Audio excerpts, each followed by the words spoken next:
Chosen one, listen closely. This message is not by accident. God says, "You are the one I chosen to heal what's been broken for generations."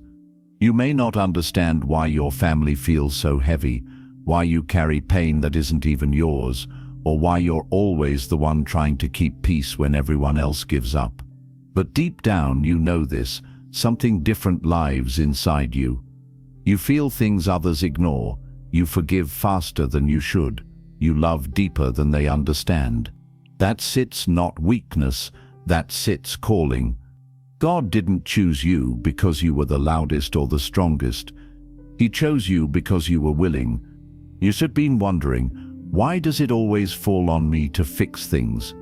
And God says, because you are the one who can handle it with love. This message is for the one who feels tired of being the healer, the listener, the peacemaker. God wants you to know you are not alone in this.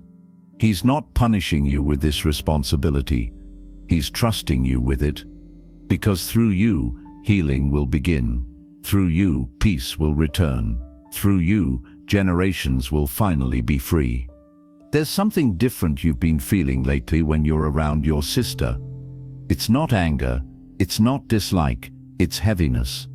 You can't always explain it, but after spending time with her, you feel emotionally exhausted, mentally cloudy, or spiritually empty.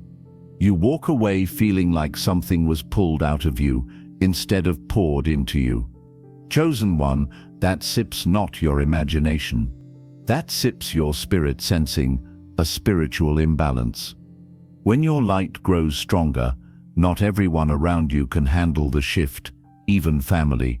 Sometimes, God allows this discomfort to make you aware that your energy is sacred and you can't let just anyone, no matter how close, drain it. Your sister might not even realize she's doing it. She could be struggling, fighting silent battles, or operating from hurt.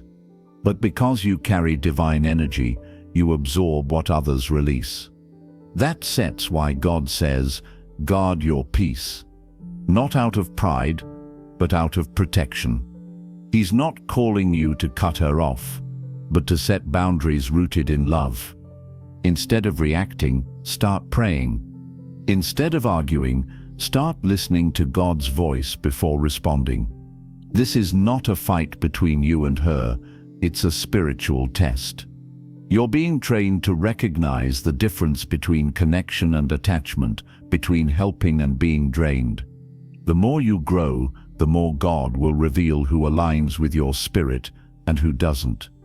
Don't carry guilt for protecting your peace. You can love her deeply and still step back wisely. God is saying, you don't have to prove your love by losing your peace. Have you noticed how her name keeps coming up, even when you're not thinking about her? Maybe you'll see something that reminds you of her, hear her favorite song, or even dream of her face. It feels random, but it's not. That's divine repetition, God's way of saying, pay attention. When God keeps placing someone in your thoughts, it's because there's a spiritual stirring connected to them. Sometimes, it's a call to intercede, to pray when they can't. Other times, it's a sign that something is about to shift between you. It could be healing, confrontation, or revelation. But whatever it is, He wants your spirit ready. You might have tried to move on or distance yourself, yet somehow she reappears in your mind. That's not emotional weakness, that's spiritual sensitivity.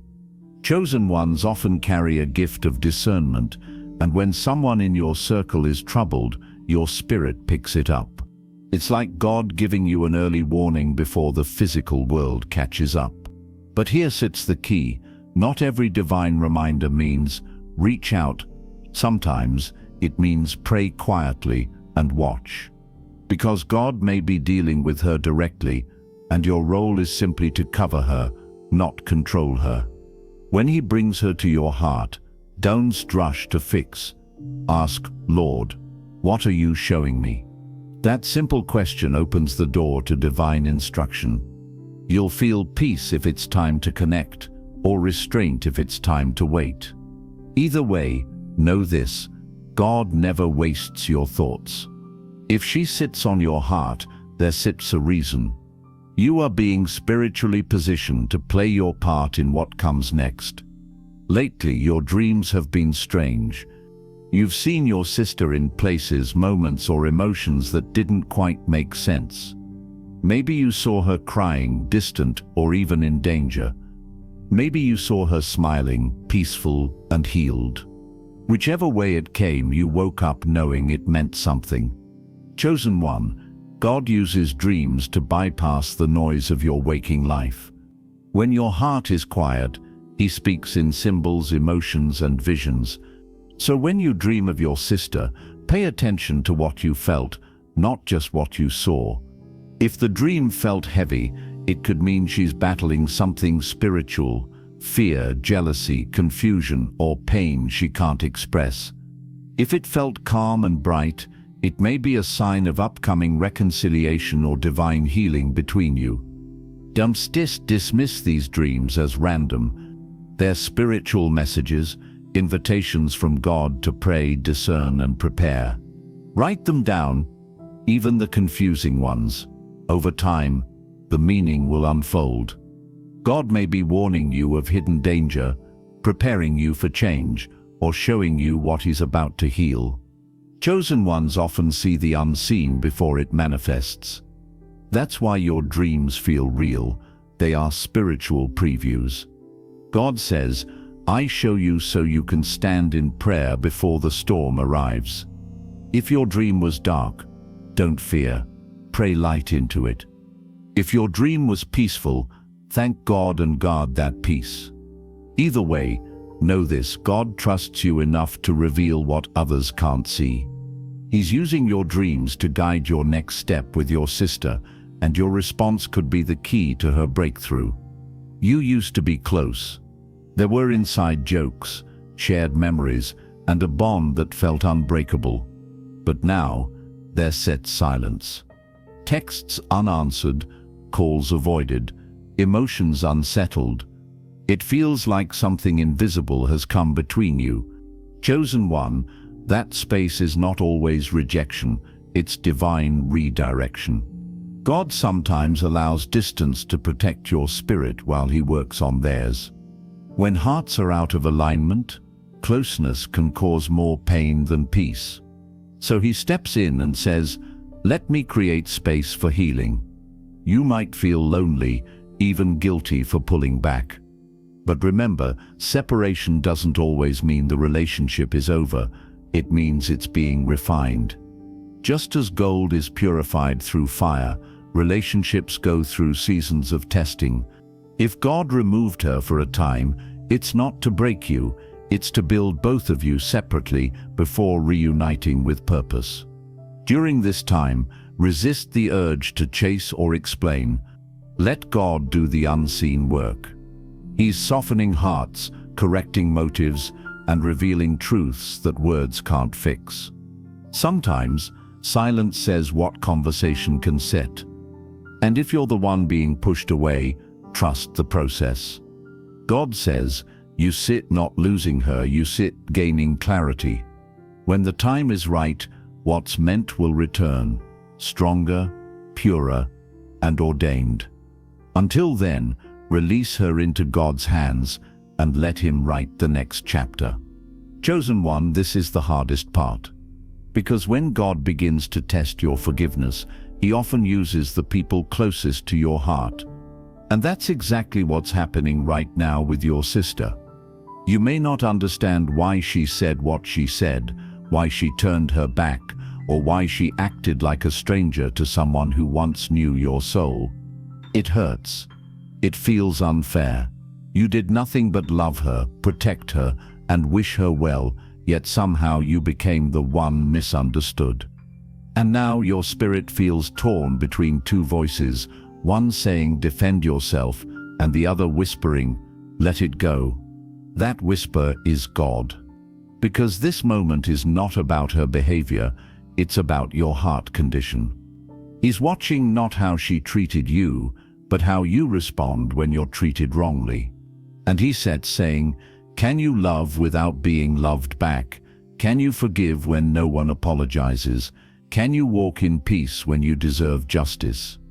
This is what separates the chosen ones from the ordinary. Many talk about forgiveness, but few truly live it. Forgiveness isn't weakness, it sets warfare. When you forgive, you disarm darkness. When you release resentment, you break chains that have been in your family for generations. Your sister may not even understand what she did. She may still be operating from her own pain, her own wounds, her own past disappointments. But you, the chosen one, have been called to rise above that cycle. Because in your family, God is using you to end the pattern of silent grudges, hidden jealousy, and emotional distance. Every family has that one person, the bridge, the healer, the forgiver, and it sits you. That's why it feels heavy. That's why it feels unfair. Because your assignment isn't just to survive the pain, it's to transform it. You may ask, "But God, why do I always have to be the one to forgive first?" And he answers, "Because I chose you to carry the light first." Forgiveness doesn't mean pretending nothing happened. It doesn't mean letting people walk all over you. It means acknowledging the hurt, releasing the bitterness, and trusting God with the outcome. It's saying, "I choose peace over payback." When you forgive, something shifts in the unseen realm. You stop feeding the enemy with anger, and you start aligning with God's grace. You step out of emotional bondage and into spiritual authority. This test isn't about who's right or wrong, it's about who's ready for elevation. Because unforgiveness is a spiritual anchor, it keeps you stuck in old seasons.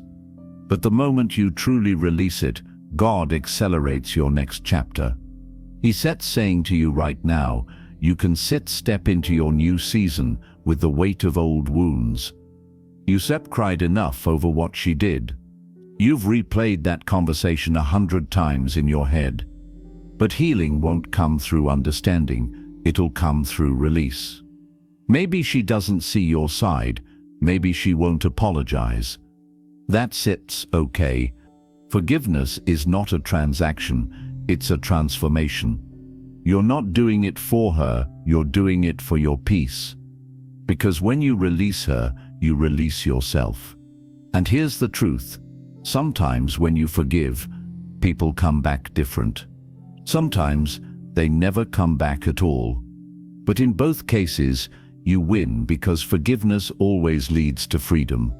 You may feel like you're the only one trying, the only one who cares, the only one praying for reconciliation. But God sees it all. He sees the nights you held back tears instead of calling her out. He sees the moments you wanted to defend yourself but stayed silent. He sees the quiet love that still lingers under all that pain. And he says, "I am using this to purify your heart."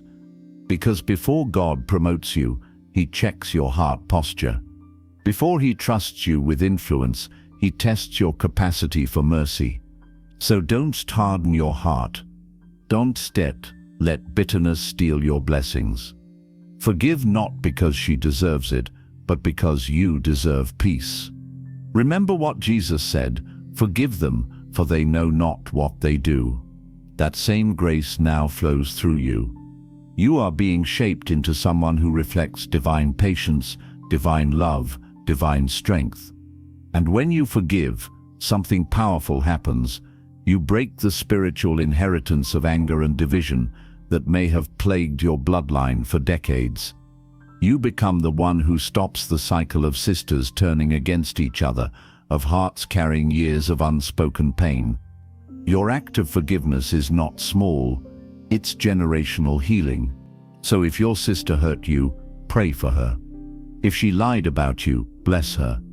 If she sits distant, release her in love.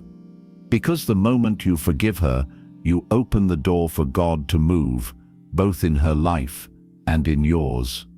Forgiveness doesn't erase the memory, but it cleanses the wound. It turns pain into power, bitterness into wisdom, anger into peace. It's your proof that your spirit is stronger than the offense. And when you finally let go, you still notice something miraculous. Your heart feels lighter, your mind feels calmer, your soul feels renewed. That's God whispering, you passed the test. So keep your heart pure. Don't let resentment live where love is meant to grow. God is saying, you don't have to win the argument. You already won the lesson. Chosen one, your forgiveness is not weakness. It's proof that the love of God truly lives in you. And because you chose to forgive, God is about to release you into a season of peace, healing, and divine restoration. Everything you lost through pain, He will return through grace. Chosen one, listen carefully. This is where the real battle begins. Because while others gossip, judge, and react, you have been called to intercede. God says, you are not her critic, you are her covering. Your sister may not even know what she's walking through right now. She may appear fine on the outside, smiling, posting, laughing, but deep down, her soul is tired, confused, and searching. She's fighting battles she can't talk about, and God is showing them to you not so you can fix her, but so you can fight for her in prayer. This calling isn't that easy. It's lonely, invisible, and often misunderstood. Because while she may not talk to you, God is still talking to you about her. You wake up with her on your heart. You feel her pain without explanation. That's not coincidence, it's divine assignment. God says, you see what others overlook. You feel what others ignore. And that's why you're the one being stirred in the spirit. You might wonder, why me, Lord? Why do I still care when she doesn't set? And He answers, because your heart is different. I placed compassion in you that darkness cannot kill. Chosen one, prayer is not a reaction, it's a weapon. It's what keeps the enemy from destroying what God still intends to heal. When you pray for your sister, even when she's distant or difficult, you're building a spiritual shield around her life. You're covering her in places where she's too weary to cover herself. You may never know how many storms your prayers have stopped. You may never see how many traps were broken because you whispered her name to heaven in secret. But God sees, God hears, and God rewards. Remember this, prayer is powerful because it reaches places you never could. It goes where your words can't, it touches hearts you can't reach, and it softens walls that time could never break. You don't have to confront her to change her. You don't have to argue with her to free her. Just pray. Because prayer does what confrontation cannot. It moves the hand of God. Even if she wronged you, even if she misunderstood you, even if she never apologized, pray for her anyway. Because your prayers prove that your love is higher than her actions. And when God sees you praying for someone who hurt you, He elevates you to another level of spiritual authority. Understand this, intercession is not weakness, it's warfare. It's what chosen ones do when the world wants them to fight back. It's how you protect your peace while still releasing heaven's power over the one who wounded you.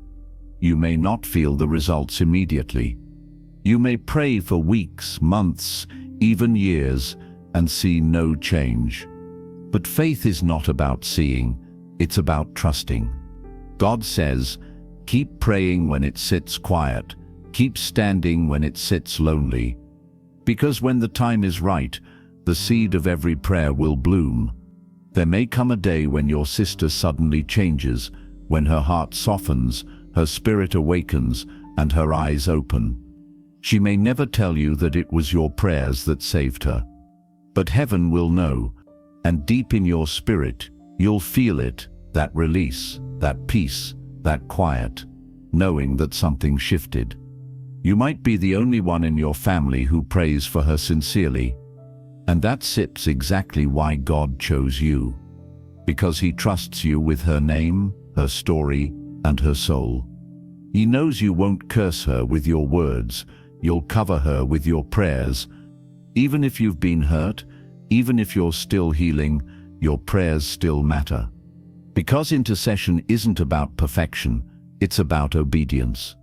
God doesn't need you to be whole to pray, He needs you to be willing. Your broken prayers are still powerful because they're honest. And heaven honors honesty more than eloquence. Sometimes you'll cry while praying for her. Sometimes you'll pray in silence with no words at all. And that's okay. God reads the tears you can't explain. He hears the prayers you never speak out loud. He knows the depth of your love and the weight of your pain. Chosen one, every time you pray for your sister, you push darkness back an inch further. You break one more generational curse. You protect one more part of your family's destiny. You might not see it happening, but the spirit realm does. Every Lord help her, every God forgive her, every Father guide her, carries more power than you realize. The enemy hates praying hearts because they interrupt his plans.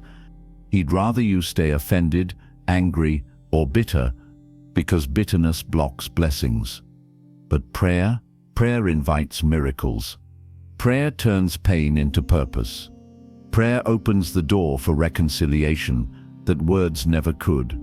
You've been chosen to be your sister's silent warrior. You don't need recognition. You don't just need her validation. You're not praying for applause. You're praying for transformation. And one day God will honor you openly for what you've done privately. The same sister who wounded you might one day thank you. The same heart that turned cold might one day melt in gratitude. Because love never loses when it's powered by prayer. So keep going. When your flesh wants to give up, let your spirit rise.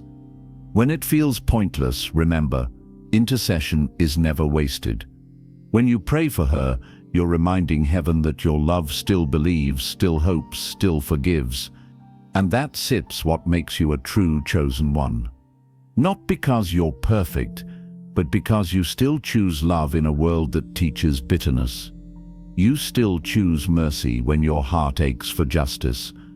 You still choose to kneel when pride tells you to stand tall. God says, because you prayed for her, I will bless you. Your prayers for her will return as blessings over you. Your intercession for her will unlock peace for your own soul. And when you least expect it, you'll see restoration that only prayer could have written. So don't stop now. Keep her name before heaven. Because every time you do, you remind the enemy that love still wins and God is still in control. Chosen one, this one isn't set easy to hear, but it sets the truth. You were sent to heal what broke your family. The same family that misunderstood you. The same home where your voice was silenced. The same bloodline where love was often conditional and peace was rare. God says, I chose you to end what destroyed generations before you. You were born into a lineage full of patterns, cycles of pain, silence, addiction, jealousy, or pride. But you were not born to repeat them. You were born to reverse them. That's why your journey has felt heavier than most. That's why your childhood didn't feel fair. That's why you've always carried emotions you couldn't explain, because you've been carrying what others refused to heal. The chosen ones don't just come to succeed, they come to restore. You are the spiritual repairer of the breach, the one who bridges heaven and earth for your bloodline. Where your family chose silence, you choose truth. Where they held grudges, you choose forgiveness. Where they hid their wounds, you bring them into the light, not to shame anyone, but to set everyone free. And make no mistake, healing is not peaceful at first. It feels like a storm. When God starts healing a family through one person, He first exposes everything that was hidden. The secrets, the lies, the unspoken pain, the bitterness that's been buried for years. He doesn't reveal it to humiliate, he reveals it to heal it. That's why lately it's been feeling like everyone around you is on edge. That's why family conversations feel tense. That's why you can feel the emotional atmosphere shift, even when nobody says a word. It's not because you're the problem, it's because your presence disturbs dysfunction. Where there's light, darkness becomes uncomfortable. Chosen one, your very existence is confrontation to generational pain. You were sent to show your family what love really looks like, not the kind that manipulates, but the kind that heals. You were sent to demonstrate grace, where others only knew guilt. You were sent to forgive where others chose revenge. And that's why God trusts you with this heavy assignment, because your heart, though broken, still beats with mercy. You've been asking, God, why me? Why do I have to be the strong one, the peaceful one, the one who always apologizes first? And God says, because you're the only one who sees what needs to change, the only one who listens when I speak. The truth is, every family needs one awakened soul. One person who decides, this pain stops with me. And that sips you. You steer not cursed, you steer called. You're not unlucky, you're chosen to carry the light that others lost in darkness. But healing doesn't happen through perfection, it happens through surrender. It begins when you stop pretending everything is fine and start allowing God to transform what's broken. Sometimes that means walking away to heal in peace.